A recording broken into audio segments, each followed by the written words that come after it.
El día de hoy se lleva a cabo una conferencia dirigida a directivos y docentes de todas las instituciones educativas del municipio en el tema de innovación y modernización de los procesos educativos.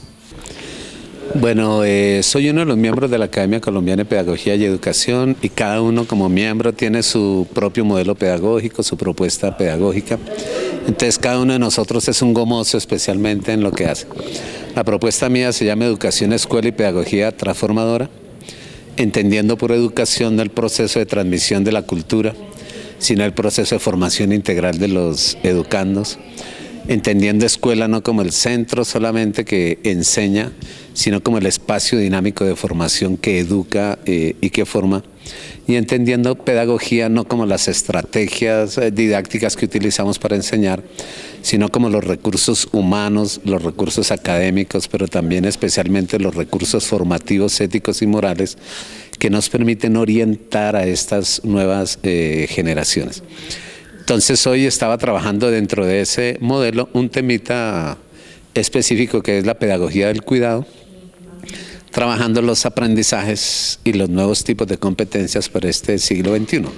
Resumiéndolo de forma sencilla, aprender a ser, aprender a sentir, aprender a actuar, aprender a vivir y aprender a convivir, que tienen que ver especialmente con las actitudes, y aprender a saber hacer, aprender a pensar, aprender a aprender y aprender a emprender, que tiene que ver con las aptitudes. Por un lado la virtud y por el otro lado la ciencia y la forma como a través de la técnica se expresa la ciencia. Bueno, es interesante indudablemente. Nosotros como padres de familia, a veces como unos pensamos que la educación está así y que no se puede cambiar, ¿qué tanto podemos cambiar la educación desde el punto de vista de profesores, de alumnos y de como padres de familia? Sí, los primeros educadores en realidad son los padres de familia. Por el hecho de que la familia está teniendo crisis, le ha tocado a la escuela dejar un poco la tarea de la enseñanza y dedicarse a la tarea de la educación. Pero los verdaderos responsables de la educación de los hijos son especialmente los padres de familia. Antes eso se hacía, porque el perfil de los padres de familia de antes no era como el perfil que se tiene ahora. Hoy más o menos se ven como 4 tipos de padres de familias. Unos padres que llamaríamos autorizados, o sea, los que tienen la autoridad ética, la autoridad del saber, la autoridad de su testimonio, la autoridad de sus actitudes y comportamientos, que educan a sus hijos a través de una balanza entre la afectividad y la exigencia. Son afectivos con ellos, los aman, pero les exigen. No les exigen más de lo que pueden dar para no hacerlos frustrar y fracasar, pero no les exigen menos para no volverlos inválidos, inválidos mentales, inválidos afectivos, inválidos en el trabajo. Pero hay otros tipos de padres que son los otros 3 que son el problema de la sociedad de hoy. Los padres que especialmente son autoritarios, aquellos que hacen bullying con sus hijos, bullying afectivo, bullying psicológico, bullying incluso físico, que golpean, que maltratan, que de una u otra forma manejan la afectividad de sus hijos siempre para su ganancia. Son aquellos que dicen, si no le gustó, lárguese de la casa, o son aquellos que especialmente dicen, por ustedes que su mamá y yo nos vamos a separar. Esos son unos padres autoritarios que generan conflictos en sus hijos. Hay otros que son los padres que son desinteresados, ojos que no ven, corazón que no sienten. No saben dónde están sus hijos, ni haciendo qué y con quién, nunca van a la escuela, no saben cuáles son sus profesores, ni siquiera saben qué están aprendiendo, si son deportistas, si no lo son. Entonces los niños no adquieren la capacidad de autoevaluación porque no tienen un modelo que los esté ayudando a formar. Y los peores son los padres permisivos. Los que creen tanto en sus hijos que ya no creen en los maestros, no creen ni en sus propios padres, sino en sus propios hijos. Y entonces se matriculan con ellos y les financian todo lo que sus hijos quieren, pero nunca les piden deberes.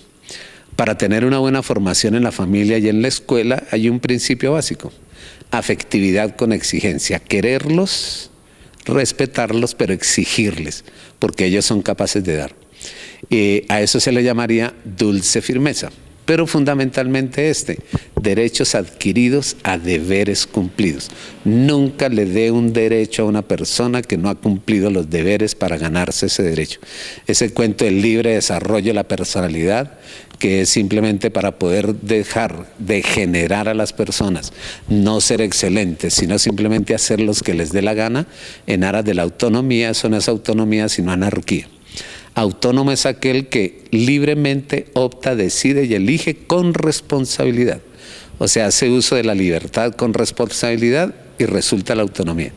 Pero si usted opta, decide y elige irresponsablemente y hace lo que le da la gana, a eso no se le llama libertad, sino libertinaje, y el resultado no es la autonomía, sino la anarquía. Los padres que son condescendientes, los padres que dejan hacer que sus hijos hagan lo que les dé la gana, lo único que están formando es unas personas anárquicas, y ellos mismos se encargarán de sus padres el día de mañana, no para mantenerlos y sostenerlos, sino precisamente incluso a veces para matarlos. Desde el punto de vista como alumnos, como estudiantes, ¿cómo podemos saber que la educación mejore, que el resultado de esas horas que invertimos a ir a un estudio mejore? Es tomar unas posturas fundamentales frente al ejercicio educativo que nosotros tenemos. Si yo entro al aula de clase y veo alumnos, me creo profesor y les dicto clase. Si entro al aula de clase y veo estudiantes, entonces me creo maestro y les explico hasta que me entiendan. Si entro al aula de clase y veo discentes, entonces me creo docente y les doy el método y la técnica. Pero si entro al aula de clase y veo seres humanos, corro el riesgo de sentirme humano. Si yo miro primero a un niño o un adolescente que a un adulto y trato de comprenderlo, empáticamente ponerme en su pellejo, comprender cuáles son sus carencias, indagar las causas que producen los fracasos que tiene, y opero sobre las causas y le produzco mejoramientos, yo ya salvé incluso académicamente a una persona. Porque si yo lo mejoro en su forma de ser, de sentir, de pensar, de actuar, entonces él por su cuenta va a estudiar. Pero si yo lo miro simplemente como un estudiante que no me responde al área, sabiendo que puede tener talentos en otras áreas, pero yo quiero es que sea bueno conmigo, es un problema. Por ejemplo, usted es músico, está en la banda o está en el coro, y yo le digo, se sale del coro hasta que no aprenda matemáticas. Quitarle el único talento que tiene para meterlo a desarrollar el talento que no tiene es complicado. O sea que la escuela debe organizarse, no por los contenidos de las áreas, sino estudiando claramente los tipos de alumnos que tiene, los contextos de los cuales vienen a la escuela, mirando las características singulares de cada uno de los estudiantes, y de acuerdo a esas características organizar los currículos apropiadamente para ellos. O sea, si un maestro piensa que no hay que trabajar con los niños que quiero, sino con los niños que tengo, y asume el reto de trabajar con los que tiene para llegarlos a volver los que quieren, ese maestro es la solución a los problemas que tenemos.